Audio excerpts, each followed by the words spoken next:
আপনি শেষ নির্বাচন করলেন, জনপ্রতিনিধি হতে চাইলেন, সেখানে একটি দলের লোকজন আপনাকে সেরকম ভাবে ধাওয়ালো এবং সেই ঘটনা শুকাতেই আপনি বঙ্গবন্ধুর সমাধিতে শ্রদ্ধা নিবেদন করতে এসেছেন।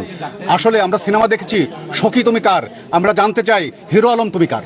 আচ্ছা, অসংখ্য ধন্যবাদ। আর সবাইকে, গোপালগঞ্জে যারা আছে সবাইকে, আমার ভক্ত এবং সাংবাদিক ভাইরা সবাইকে হিরোর পক্ষ থেকে আন্তরিক শুভেচ্ছা। সবাইকে আসসালামু আলাইকুম। আশা করি আপনারা সবাই ভালো আছেন। আপনারা সবাই জানেন গত কিছুদিন আগে আমি দুবাই গিয়েছিলাম ঘুরতে আর কি, একটা শোরুম উদ্বোধনে। সেখানে যাওয়ার পরে আমাকে কিছু লোকজন প্রশ্ন করেছিল যে আপনাদের দেশে সবচেয়ে বড় দুটো রাজনৈতিক দল আছে, একটা বিএনপি, একটা আওয়ামী লীগ। আপনি কি তাদের মাজারে কোনো টাইমে গিয়েছিলেন, কি তাদের অবস্থানে কোনো গিয়েছিলেন? আমি তাদেরকে বলেছিলাম আমি শহীদ জিয়াউর রহমানের মাজারে গিয়েছিলাম, তার কবরস্থানে গিয়েছিলাম আর কি। জাতির জনক বঙ্গবন্ধুর মাজারে আমি কোনো যাইনি।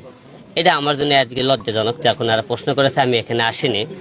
আর যাদের মাধ্যমের জন্য আজকে আমি হিরো আলম এখানে কথা বলতেছি, আজকে বাংলার মানুষ কথা বলে, যারা মুক্তিযুদ্ধ, যারা যুদ্ধ করেছিল, যাদের কারণে আজকে দেশ স্বাধীন হয়েছিল, তাদেরকে যদি আমরা না দেখি, তাদেরকে পাশে, এটা আমার জন্য একটা লজ্জাজনক। তাই জাতির জনক পিতার অবশ্যই আমরা তার কবরস্থান এবং তাকে আমাকে তো দেখার সুযোগ কোনোদিন হয়নি, যুদ্ধও দেখার সুযোগ হয়নি। অন্ধকে তার কবরটা দেখার আমার জন্য উত্তম কাজ। কারণ আমি যেন ভবিষ্যতে কোনো দেশে গেলে এই প্রশ্নের উত্তর যাতে না দিতে হয় না, আমি কোনোদিন যাইনি। উদ্দেশ্য একটা ছিল দেখবো, এবং এখানে গোপালগঞ্জে আমার অনেক ভক্ত আছে, অনেক লোকজন আছে, সবার উদ্দেশ্য মিলে। আর আমরা সবাই জানেন আমরা ছোটন ভাইয়ের নির্দেশে আমরা একটা নতুন দলে আমরা সামনে আসতেছি। সেই মিলে সবকিছু মিলে আজকে গোপালগঞ্জে এখানে আসা। আমরা প্রায় শুনে থাকি যে কখনো কখনো নির্বাচনে যখন আসে এই কথাটা বেশি শুনে থাকি যে বিএনপির প্রোডাক্ট হচ্ছে হিরো আলম। এই বিষয়টি আপনি কিভাবে দেখেন? এখন শোনেন, যখন যে দল আপনি আসে তখন সেই দলে মনে করে, আপনি এখনই মনে করেন বিএনপির হয়ে কথা বলেন, আওয়ামী লীগের লোক মনে করবে সে হালা আওয়ামী লীগের লোক, বিএনপির হয়ে কথা বললে মনে করবেন সে আওয়ামী লীগের লোক।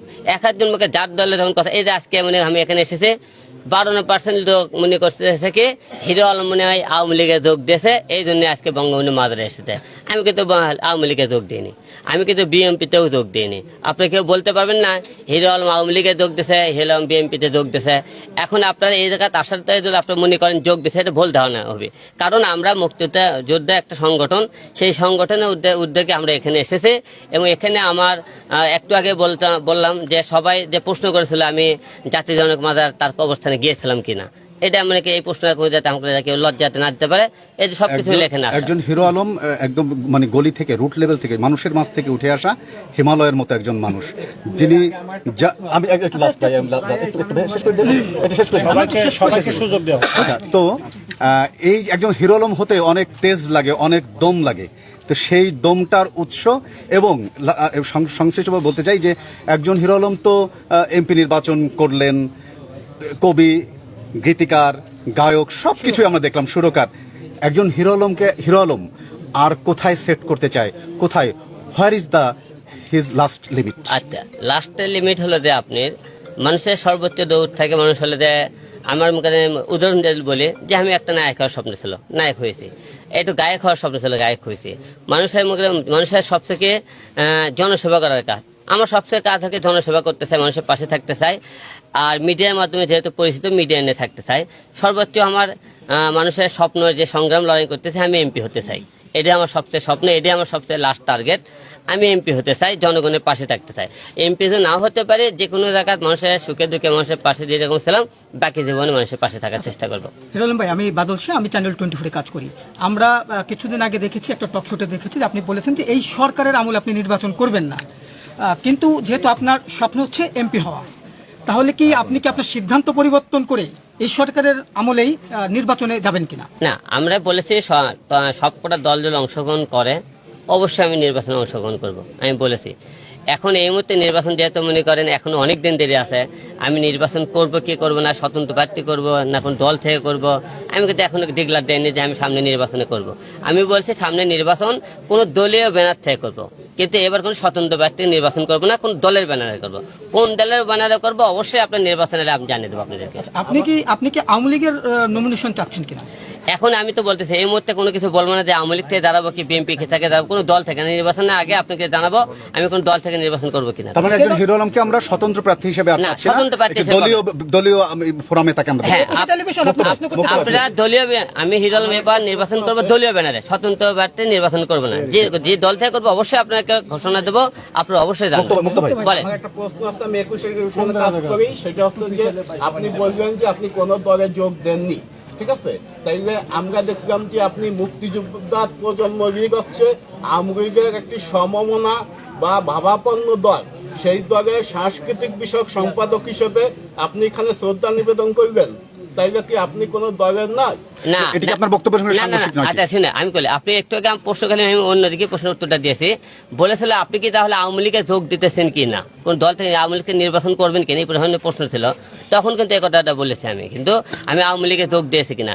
আপনি এই দলে যোগ দিয়েছেন, আমি কি নৌকুমারকে আমি কি ভোট করতেছি তা না, কিন্তু এটা কিন্তু আমাদের মুক্তিযুদ্ধ একটা সংগঠন। যে সংসদ নির্বাচন আসছে সেখান থেকে কয়টা আসন থেকে আপনি নির্বাচন করবেন? একটি আসন থেকে নির্বাচন করবো, বগুড়া থেকে নির্বাচন করবো। আপনি যে 2-3 দিন আগে দেখছি আপনি আপনার অফিসে সাংবাদিক সম্মেলন ডেকে আপনি একটা দলের নাম ঘোষণা করছেন, আপনি দলের প্রেসিডেন্ট আর একজনের বানাইছেন সেক্রেটারি। তো উনি করেন, তখন উনি ছিলেন না। তাহলে তার অফিসে যখন তার ব্যানারে হয় তখন আলম ভাই বলুক কথাটা। আচ্ছা শোনেন, এখন মনে করেন আমাকে অফিসে অনেক অনুষ্ঠান আমরা করি, তো এখন নতুন বাংলা যে দলটা আপনি মনে করেন আমার অফিসে যে সাংবাদিক সম্মেলন ডাকা হয়েছিল, আমি যখন একতারা আমাকে নির্বাচন করি, সে আমাকে নির্বাচনটা আমি আমার পাশে দাঁড়াইছিল, সে একতারা অনেক আমাকে সহযোগিতা করেছিল, সে একতারা আমাকে নিবন্ধনের চেষ্টাও করেছিল। তারপরে সে বললো আমরা একটা দল গঠন করবো, সেই দলের আমরা অনেক দিন পরে আমরা আসতেছি মাঠে, তো তোমার ওখানে আমরা একটু প্রেস কনফারেন্স করে আমি সবার সাথে বলতে চাই। আমি ঠিক আছে, আপনারা বলতেছেন বলেননি। তারপরে আমি সেদিন একটা শুটিংয়ের কাছে একটু বাইরে ছিলাম, আমি সময় মতো বুঝতে ছিলাম, 3টার মধ্যে 12টার দিকে হওয়ার কথা ছিল, সেটা হতে বিকেল 3টায় করছে, তো আমি সময় মতো একদিন হতে পারিনি। পরে আমি দেখলে তারা ব্যানারে লিখে আনছে সে প্রধানমন্ত্রী হবে, আমাকে রাষ্ট্রপতি বানাবে। হ্যাঁ, এইরকম ঘোষণা দিলেন। কে রে, আমার সাথে কোনো কথা নাই, বার্তা নাই, তুমি হুটহাট করে আপনার ঘোষণা দিলেন, বিষয়টা বুঝলাম না। পরে আমি আপনি এরকম করলেন কে? পরে আমি সাংবাদিক, পরে আমি উপস্থিত হয়নি, পরে আমি আসতে দেরি হয়ে গেল, আমি কোনো এই ধরনের কথা ছিল না। ভাই, আচ্ছা, এই বিষয়টা আপনি একটা আপনাকে দলের, এক মিনিট ভাই, আপনি একটা দলের সভাপতি হয়ে আরেকটা দলের একটা সহযোগী সংগঠনে আসিয়া সাংস্কৃতিক বিষয়ের যে সম্পাদক হয়েছেন, এতে আপনি কি মনে করেন? একটা দলের সভাপতি নামিয়ে যদি ওই যে নিচে আসলো, ব্যাপারটা কেমন হয়ে গেল না? হ্যাঁ, ওটা তো আমাকে তো তারা বলে করেনি, বিষয়টা তারা বলে করেনি যে আমরা এই করবো, তারা তো বলেনি মানে আমাকে। আপনার অনুমতি ছাড়া আপনার অফিসে এই সমস্ত হয়? না, অনুমতি ছাড়া হবে কি? আপনি আমার এখানে যদি বলেন আমি অনুমতি না দিতে আমরা অফিসে কেউ ঢুকতে পারবি না, না, তা তো কিন্তু আপনি আমার অনুমতি লেদুল করেন আলম ভাই, এখানে আমাকে ধরেন আপনারা কথা বলার সুযোগ করে দিয়েছেন। আমি যদি আপনি উল্টো পাল্টা বক্তব্য দিয়ে উল্টো পাল্টা ব্যানার নিয়ে আসে, তাহলে তো এটা আমি জানি না, আমি যেহেতু আমি অফিসে ছিলাম না। আপনারা যদি হঠাৎ করে দিলে এখন বক্তব্য দেখেন, আমি বক্তব্য দিতে ফট করে একজন নামে গালিগালাজ করে, একজন নামে উল্টো পাল্টা বলে, তাহলে তো আমি তো জানি না আপনি এই কাজটা করবেন। আপনি মনের মধ্যে কি আছে আমি তো জানি না। আমি আপনারা ধরে নিচ্ছি যে আপনি ইউটিউব ফেসবুকে সবসময়ের জন্য ফেমাস থাকার জন্য আপনার অফিসে এই সমস্ত কার্যক্রম অনুষ্ঠিত হয়, তাই তো?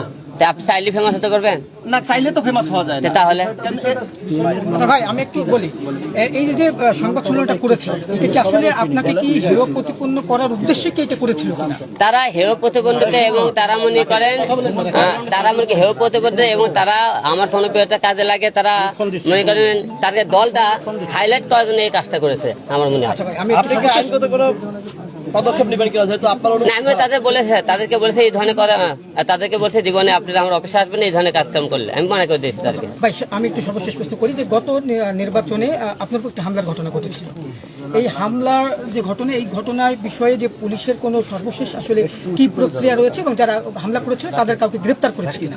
আমার উপর যারা হামলা করেছে তার 15 জনকে গ্রেপ্তার করেছে, তারা এখন বর্তমানে কারাগারে আছে। আর আমাদের মনে করেন আর বাদ বাকি যারা ছাড়া একজন ব্যক্তি এখনো ধরার বাকি আছে, তার ধরার চেষ্টা করতেছে পুলিশ।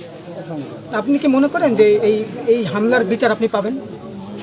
এখন বিচার যেহেতু শুরু হয়নি এখনো, যে এখন শুরু হলে আমরা বুঝতে পারবো যে তারা সুষ্ঠু বিচার করেছে কি করেনি, আমরা বিচারের অপেক্ষায় থাকি। আলম ভাই, গতকালকে আপনাকে মেরে ফেলার হুমকি দিয়েছে এবং 7 লক্ষ টাকা দাবি করেছে, আসলে এই বিষয়ে সর্বশেষ অবস্থা কি জানতে চাই?